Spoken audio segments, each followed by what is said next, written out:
The Charlotte Hornets used the second overall pick on Alabama wing Brandon Miller. Now, if you've been subscribed to the channel for a while now, you know my stance on what I believe the Hornets should have done at pick 2 in this draft. I thought they should have taken Scoot Henderson, but the reality is that Brandon Miller is now a Charlotte Hornet.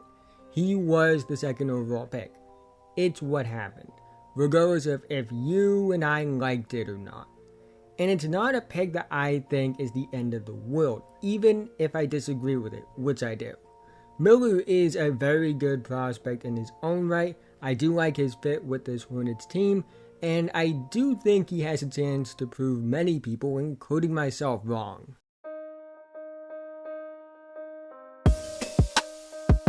Let's start with what Brandon Miller is as a player. He's a 6'9" wing from Alabama that weighs 200 pounds.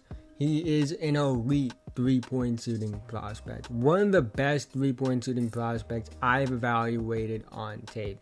And arguably the best one-and-done three-point shooting prospect, although I would still argue that's AJ Griffin. He's also a pretty good athlete. Not quite a great one like the anime level character athletes in this class, like Amen Thompson, Scoot Henderson, and Cam Whitmore. But he is a pretty good one. I never got the sense that he was a bad athlete on tape. He's also a high field player that has really good shot selection. I never feel like he has tunnel vision. I think he knows how to make the right plays. He's a good play finisher and cutter in terms of transition threats and half-court sets. He's somebody that can catch and shoot. Off movement is a really good scorer. So he has a bunch of off-ball scoring tools. He's a good secondary passer and growing in that area a ton as well. I think long term he could be a really good connecting passer in a playmaking role. And he also has a high motor on defense, and specifically is really good as a point of attack defender. He has a baseline skill set that gives him a super high floor. I would be shocked if at the very least he's not a starter. I think that he's going to be good. Basically, from the start of his rookie season to whenever his career ends, he will be a productive and more than likely, with time, a really positive player. It's just too hard to see his skill set and think otherwise. In terms of what he needs to work on, his finishing needs to get better in terms of self-creation. 39% on self-created half-court rim attempts, which isn't good. That number is a bit lower than it would be if he didn't get hurt and played through injuries at the end of the season, but regardless, that number is concerning. He needs to improve his handle. He does lose the ball. It's not the tightest handle in the world. He needs to improve as a space creator off the bounce. He doesn't create a ton of separation.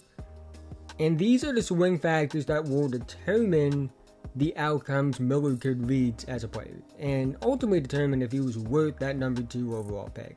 But his baseline skill set should make him an immediate impact player right away, and at the very least, a real contributor for years to come. Now, how does Miller fit with the Hornets? Well, first of all, Miller fits with any NBA team, and that includes the Hornets, obviously.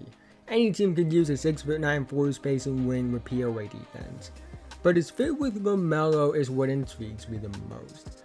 I don't think Miller has the handle to be the secondary playmaker next to LaMelo, but I do think he has a chance to be a really good complement to LaMelo as an overall offensive player.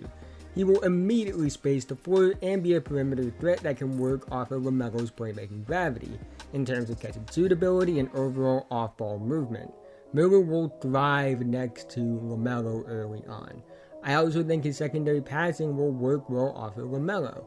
His ability to make good reads, make that extra pass, find an open cutter or shooter will be valuable, and honestly, even without the handle, it will expand the offense. Just having a guy that's capable of being a really good shooter that can also make that pass that can expand an offensive play.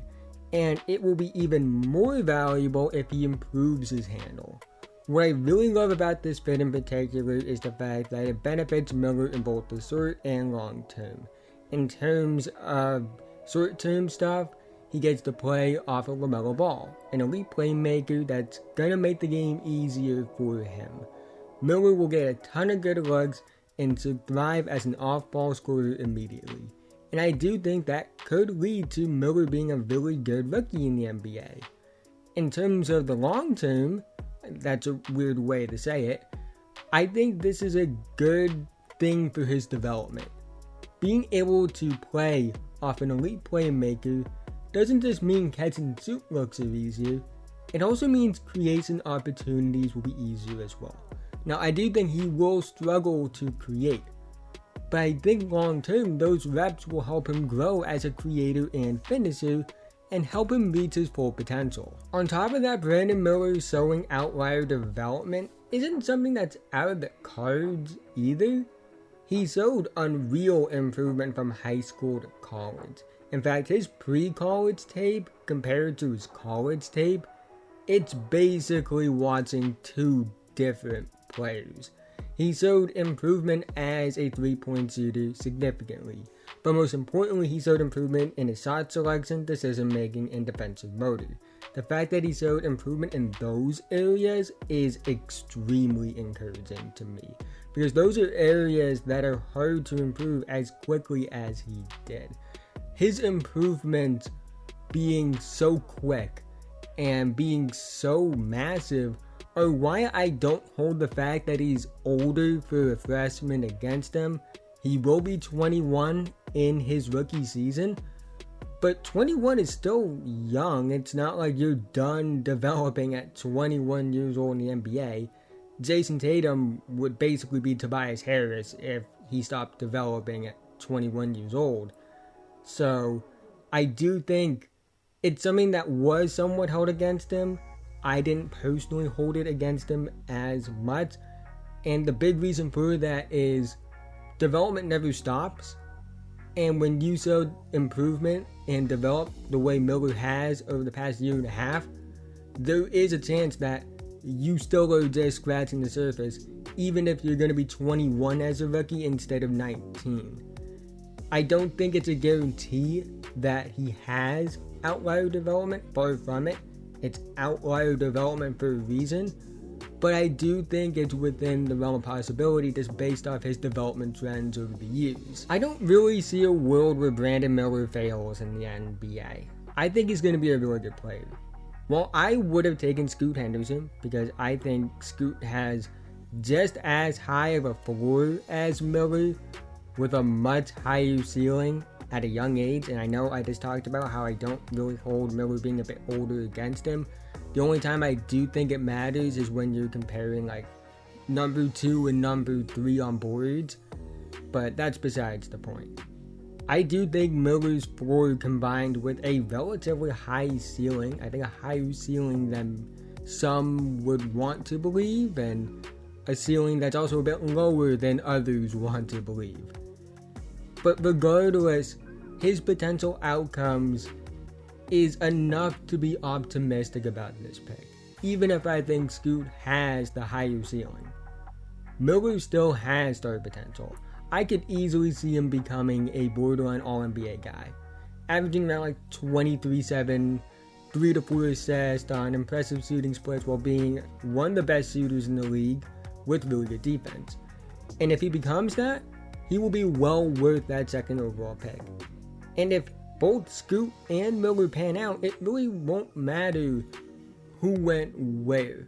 I think Scoot will probably be the better NBA player, but if Brandon Miller is good in the NBA, it really won't matter. Like, nobody talks about how Bradley Beal went ahead of Damian Lillard or Blake Griffin went ahead of James Harden because they also had good NBA careers.